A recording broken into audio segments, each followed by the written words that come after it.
सियावर रामचंद्र की जय। भारत माता की जय। सभी श्रोताजनों को जय श्री राम और भारत माता की जय। भारत हमारी माता है, ठीक है। हम लोग भारत को माँ मानते हैं और 15 अगस्त को स्वतंत्रता दिवस के रूप में जाना जाता है। 15 अगस्त 1947 को हमारा देश अंग्रेजों की दासता से मुक्त हुआ था। इस दिन हम लोगों को स्वतंत्रता प्राप्त हुई थी, इसलिए इस दिन से हम 15 अगस्त को स्वतंत्रता दिवस के रूप में मनाते हैं। स्वतंत्रता दिवस जो हमें स्वतंत्रता मिली है, उसके पीछे का इतिहास बहुत गूढ़ रहस्य से भरा हुआ है। हमारे वीर सैनिकों ने हमारे देश के लिए अपने प्राण न्यौछावर किए, अपनी शहादत दी, अपनी कुर्बानियाँ दी। लाखों लाखों लोगों ने कुर्बानियाँ दी। फांसी के फंदे पर चढ़े सरदार भगत सिंह अपने घर बार तक छोड़े। उन्होंने बिना खाए पिए कई दिनों तक बिना खाए पिए वो देश के लिए लड़े हैं। भारत माता की शान के लिए उन्होंने अपने शरीर, अपने प्राण न्यौछावर कर दिए, कुर्बानियाँ दी। उन्होंने ये नहीं देखा कि हम आगे क्या करेंगे, उन्होंने कुर्बानी दिया देश के लिए मर मिटे हैं। उनकी कुर्बानी से, उनकी शहादत से ही हम लोग स्वतंत्र हो पाए। हमारा देश जो स्वतंत्र हुआ है, हमारे वीर सैनिकों, वीर सेनानियों और हमारे देश के महान योद्धाओं ने, उनकी कुर्बानियों ने और उनकी बहादुरियों से ही हमारे देश को स्वतंत्रता मिली हुई है। भगवान श्री कृष्ण ने महाभारत में अर्जुन को बोला था, जब अर्जुन युद्ध करने के लिए अर्जुन ने धनुष को नीचे रख दिया था, बोला मैं युद्ध नहीं करूँगा, तब भगवान श्री कृष्ण ने अर्जुन को बोला, अर्जुन तुम्हारा कर्म है युद्ध करना, तुम क्षत्रिय हो और तुम्हारा कर्म है धर्म की रक्षा के लिए, सत्य के लिए खड़े हो जाना। अगर इसमें तुम्हारी मृत्यु होती है, अगर तुम इस युद्ध में मारे जाओगे तो वीर गति को प्राप्त होगे, अगर जिंदा रहोगे तो पृथ्वी का भोग करोगे। तो हमारे जितने भी वीर सेनानी हैं, वीर सैनिक हैं, वीर योद्धा लोग हैं, उन सभी को मेरा नमन, मेरा प्रणाम, मेरा जय सिया राम। उन लोगों ने अपने प्राणों को न्यौछावर किया है, वो वीर गति को प्राप्त हुए हैं।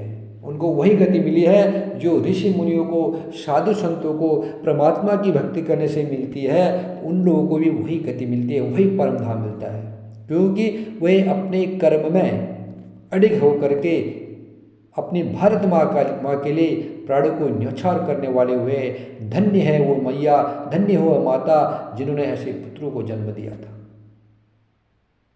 इसलिए तो हमारे देश को भारत माता बोला जाता है। हमारे देश को भारत नहीं बोला जाता, हमारे देश को भारत को माँ बोला जाता है।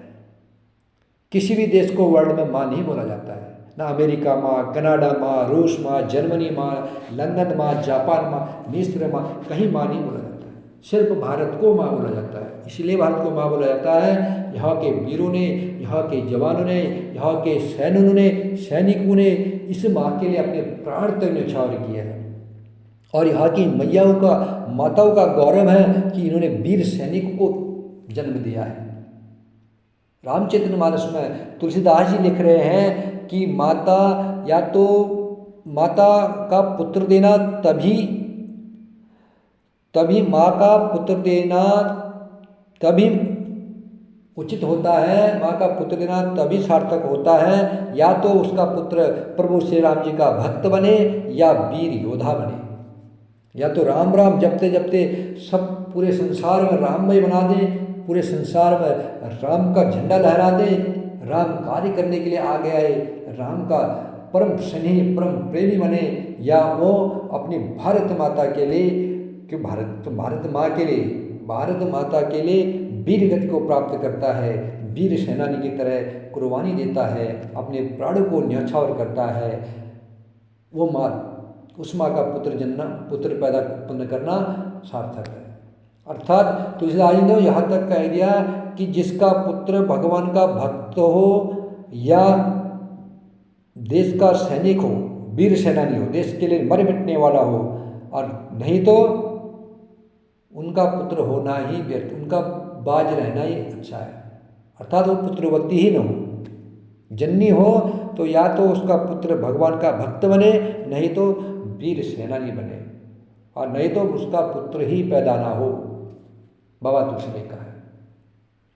तो इसलिए सारे वीर सैनिकों को नमन करता हूँ, प्रणाम करता हूँ। जय श्री राम। वो जहाँ भी होंगे उनकी आत्मा को आज शांति मिलेगी, उनकी जय श्री राम की ध्वनि उनके कानों तक जाएगी, और आज वो गर्व महसूस करेंगे कि हमने जो भी किया है भारत माता के लिए, वो हमारे ऊपर प्रभु श्री राम जी की अहेतुक कृपा है।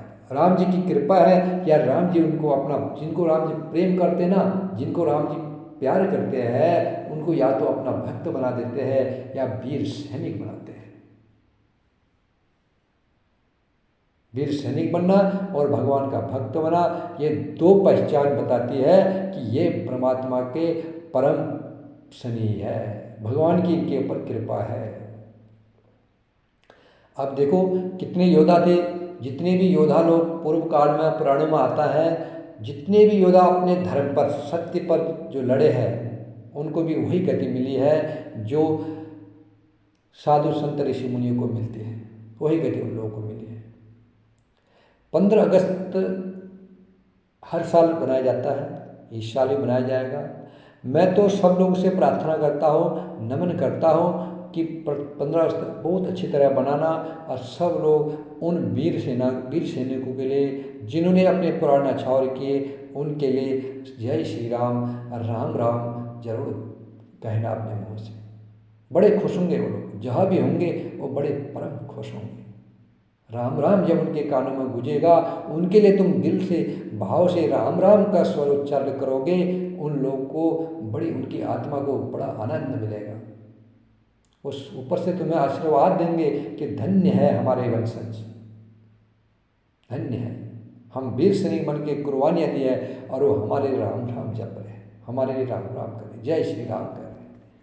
राम मर्यादा पुरुषोत्तम श्री राम है, राम साक्षात परब्रह्म परमात्मा है।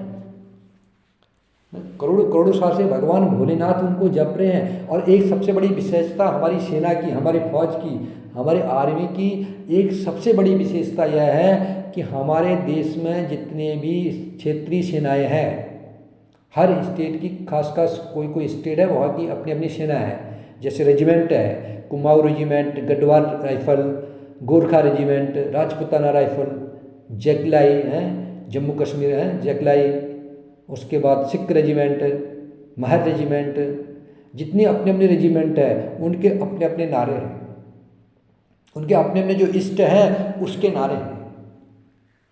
ठीक है, जैसे गढ़वाल राइफल है, गढ़वाल राइफल में क्या नारा है? जय बद्री विशाल। गढ़वाल के प्रतिष्ठित देवता बद्री विशाल है, तो वो जय बद्री विशाल बोलते हैं। कहीं पर जय मैया काली, और कोई सेना बोलती जय श्री राम, कहीं पर जय बजरंगबली, कहीं जय महादेव।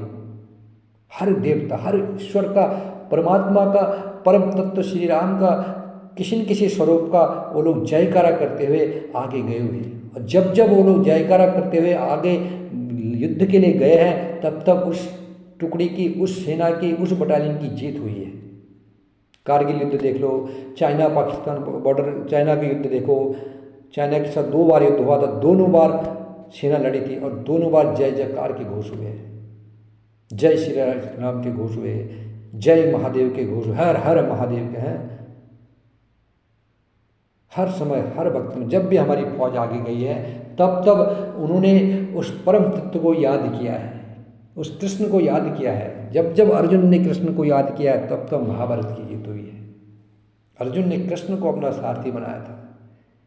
अर्जुन तो रथ छोड़ के बैठ गए थे, अगर कृष्ण नहीं होते कहाँ पांडव जीत पाते?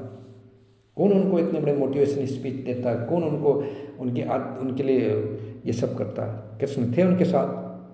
तो उसे हर सेना ने जब युद्ध किया है, तब उस परमात्मा को पुकारा है, उसकी जय घोष करते हुए वो लोग कूच किए हुए हैं, और वह बटालियन जीत को प्राप्त हुई है और उसको जीत का गौरव मिला हुआ है। और वो लोग परम गति को प्राप्त हुए हैं। इसलिए 15 अगस्त पर कम से कम हर आदमी 5 मिनट श्री राम राम राम। अब मैं राम राम कर रहा हूँ तो आप ये मत समझो कि राम जो जिसको जो नाम प्यारा भगवान का, जिसको परमात्मा के जिस नाम पर प्रेम है, ठीक है, राम राम कहो, कृष्ण कहो, महादेव कहो, हनुमान जी कहो, सब मेरे प्रभु के रूप है, सब मेरे प्रभु के नाम हैं। जब जब जैसी जैसी समाज को जरूरत पड़ी है प्रभु तब तब उस रूप में प्रकट हुए हैं। इसलिए उन वीर सेनानियों को सच्ची श्रद्धांजलि दोगे तो उनके लिए जय श्री राम, जय श्री कृष्ण, महादेव के नारे लगाना है। माँ भारती के लिए जिन्होंने अपने प्राण न्यौछावर किए हैं, ये माँ भारती है।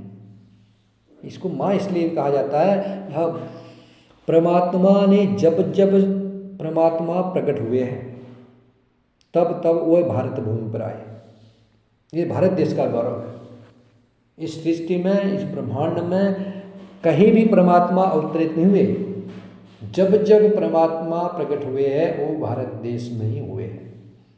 राम जी आए अयोध्या में, श्री कृष्ण जी आए वृंदावन मथुरा में, भगवान शंकर कैलाश में, सारे अब कल की अवतार जो होगा वो भी भारत देश में ही होना है। जब जब परमात्मा आते हैं वे भारत देश में आते, क्योंकि यह माँ का सौभाग्य है, यह की माता एक गौरवशाली है। वो परम तत्व को अपनी गोदी में बैठाती है। माँ कौशल्या ने राम जी को बैठाया है और यशोदा मैया ने श्री कृष्ण भगवान को बैठाया।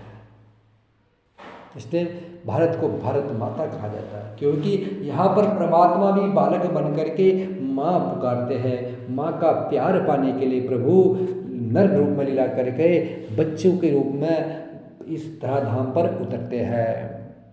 इसलिए जो भी वीर सेनानी है, वीर सैनिक होता है, जो देश के लिए कुर्बानियाँ करता है, सेना में जाता है, उस परम तत्व का नाम लेता है, उसकी हमेशा जीत होती है। तो हमारा देश को कितनी बार लूटा है, कई जहाज भर भर के यहाँ से सोना गया है। सोने की चिड़िया बोलते भारत को, जहाँ डाल डाल पर सोने की चिड़िया, वह भारत देश हमारा। सोने की चिड़िया का मतलब, सोने की चिड़िया का मतलब क्या है? वैभवशाली। इतना इसमें इतनी संपदा थी हमारे देश में कि ये सोने की चिड़िया थी, इतनी संपदा थी। कितनी बार लूटा इसको, मुगलों ने लूटा, अंग्रेजों ने लूटा, उसके बाद भी आज भी भारत की सामर्थ्य कम नहीं। आज भी हमारा देश पूरे विश्व को सहायता कर, जब जब जिस देश में संकट आता है सबसे पहले भारत देश उसकी सहायता करता है। ये हमारी भारत देश की विशेषता है। इस देश में शरणागतों की रक्षा की जाती है, या कितना भी पापी हो, कितना भी दुष्ट हो, वो हमारे देश में शरणागत आता तो यहाँ पर उसकी रक्षा की जाती है। जो सिलेंडर कर देता अपने आप को, उस पर तरस किया जाता है, उसको छोड़ दिया जाता है, बख्श दिया जाता है। ये हमारे देश की परंपरा है। धन्य है वो लोग जिन्होंने देश के लिए प्राण न्यौछावर किए। सियावर रामचंद्र की जय। सारे लोग मन लगा करके 5 मिनट राम राम का पाठ करना, राम राम का जप करना मनी मन, और उनको सच्ची श्रद्धांजलि मिलेगी, सच्ची श्रद्धांजलि। उनकी आत्मा को बड़ा आनंद मिलेगा, और जहाँ भी होंगे तुम्हें आशीर्वाद देंगे आनंद में। जहाँ क्या होंगे तो परम धाम में, प्रभु के धाम में, वो कन्फर्म प्रभु के धाम। अगर राम राम बोलोगे ना, वो बड़ा खुश होंगे। बोला आज हमारे वंशज, आज हमारे देश में राम राम कहने वाले लोग प्रकट हुए हैं। जो राम कहता ना, वो साक्षात राम ही होता है। सब नहीं राम कह पाते। राममय सब जग जानी, सब में राम का स्वरूप देखते हो, इसलिए राम कह पाते हैं। राम बड़ा हल्का में हल्के मत लेना राम शब्द, वो बहुत विशाल है, उसकी था है। सब तत्व, सब नाम, सब रूप, सब गुण, सब कुछ वहीं से प्रकट है। सबका उद्गम स्थान है, हर चीज का उद्गम स्थान राम है। अखंड अनादि अव्यक्त अगोचर अनादि ब्रह्म राम है। आइए राम राम राम राम राम राम राम राम राम राम राम राम राम राम